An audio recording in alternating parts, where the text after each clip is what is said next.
viewers, and welcome back to another episode of Screaming for Horror. I'm Rain, how are ya? I wanted to start off this episode by apologizing ahead of time for being absent all this time. I had been sick, but I'm back and ready to continue to bring you some awesome content. If you think old and abandoned hospitals are creepy, think again. Working medical facilities hold as many sinister stories as those that have already closed down for good, which is why the next set of nurses in our video share their most frightful encounters. But before we start, please don't forget to give this video a thumbs up and subscribe for more creepy and scary content. Let's begin. Number 1. Deadly Granny. I had care for an elderly woman with no family who came to us when her husband had died. She didn't speak often, but when she did, it was usually just words that made no sense altogether. I feel so bad for her because ever since she had arrived, so many of the residents in her area, especially the ones she enjoyed spending time with, had all passed away in such a short time. She put up a picture of her husband and some friends and family members, sort of like a shrine to remember them by. I had always felt sorry for her and showed her a little extra attention, and we became quite close. It just seemed so unfair that she had such luck and kept losing people she cared about. One day, she looked at me and said plain as day, "Sweetie, I think I'm done now," and handed me a picture. It was a picture of me, and I smiled because it touched my heart that I was that important to her. Sadly, she passed away nearly a week later. I cried for days. It just hit me hard.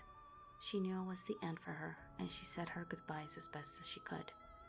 A little less than 2 years later, I was talking to a colleague, and the lady came up in our conversation.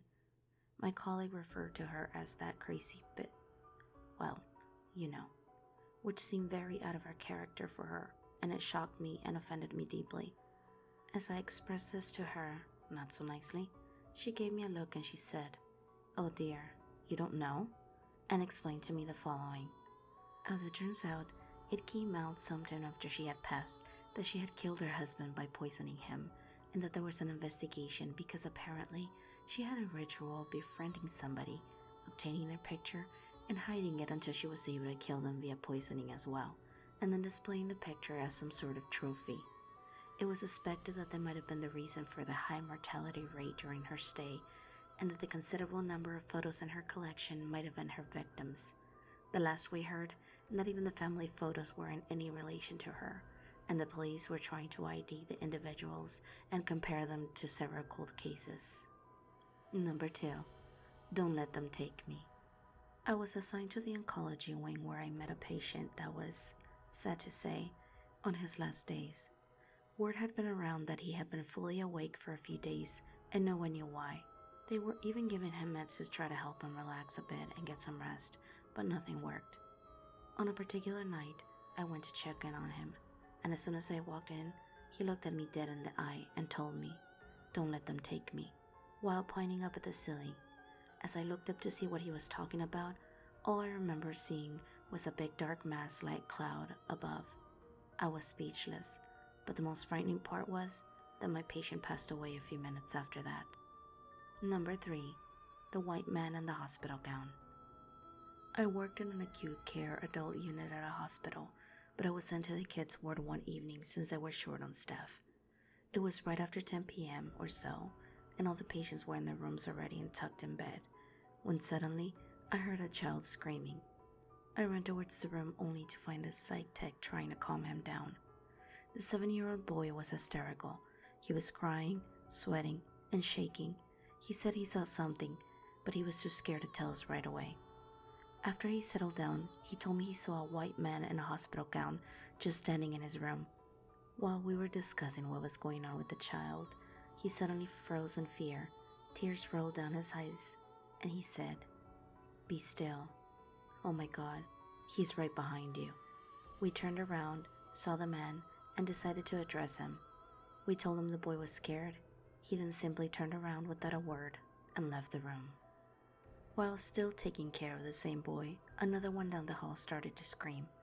I didn't even know what was going on, so I ran as fast as I could towards the room where the screams were coming from. I went in, and an older boy was cowering on top of his bed, pointing towards the door, his face filled with terror. The man in the white gown was right there. I turned around, but nothing was there. To this day, we don't know what was so scary about the white man in the hospital gown. The kids left a little after that, and we never saw or heard anything about him ever again. And honestly, I hope we don't. Number 4. Disfigured. Nurses and doctors alike are petrified of going to the bathroom facilities, especially at nighttime, at a particular hospital in Mexico City. The tale goes that everything started when doctors at the hospital weren't able to save a little girl's life after a tragic car collision. The little girl had been disfigured in the process. Now, the little girl seems to think that it's fun to play in the bathroom and scare the bejesus out of unsuspecting employees or visitors. Witnesses have claimed that while in the stall, they hear a bathroom door slowly opening, followed by the sound of small feet moving about. When they exit, they suddenly find all the faucets running as a disfigured little girl bounces around in the background. To this day, no one knows why the bathroom seems to be her playground. Some employees have gotten used to her presence, while others not so much that they even go in groups. Number 5. Don't Let Me Die. I was a nurse's aide at the time that this happened. We were keeping a watch on a patient that had several illnesses, from heart problems to infections and such. One thing that everyone that came into contact with him knew was that every time someone would walk into his room, he would always say, "Don't let me die." He would go into panic mode every time his heart monitor beeped out of the ordinary, and he would be shouting this all along. Around 2 a.m. that particular night, his monitor advised us that something wasn't right. When we rushed into his room, we were petrified as to what we saw in front of us. The man was hovering over his bed mid-air, laughing maniacally. All his demeanor had changed. His eyes had a look of pure evil in them. He turned to us and said, "Idiots, so you're the ones that don't let me die," and laughed again. He then started to convulse, and we called in a code blue. We lost him 20 minutes later.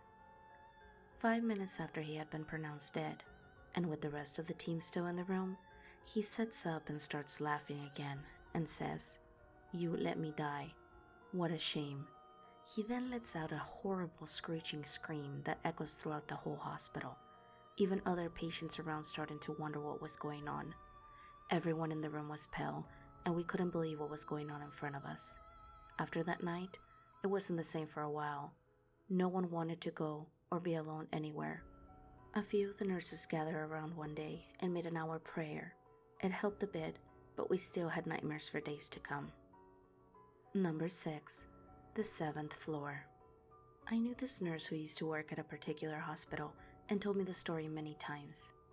She used to work at a state somewhere where the 7th floor of this building was off limits to everyone, from patients to staff members, pretty much everyone. The story starts with the nurse who was passionate about her work and taking care of her patients was a high priority.